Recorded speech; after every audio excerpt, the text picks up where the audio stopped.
Nothing can be more frustrating when you sit down to watch one of your favorite programs on Paramount Network and you run into issues streaming it. Well, in today's tech video, I'm going to show you how to fix Paramount Network if it isn't working on your smart TV.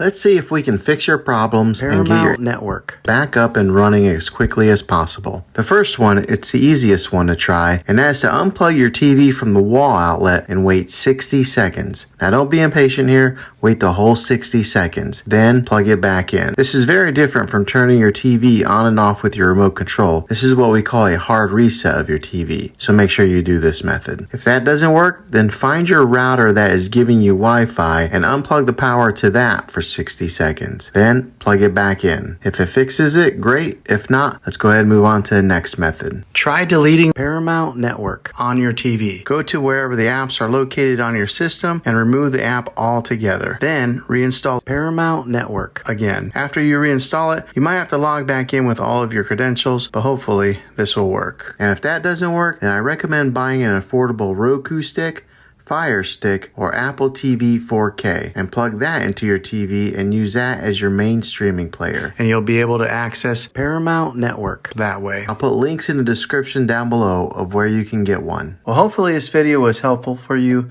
If it was, go ahead and click a thumbs up on it. Go ahead and subscribe to my channel. I make tech videos all the time, and I would love to have you back in the next one. Take care.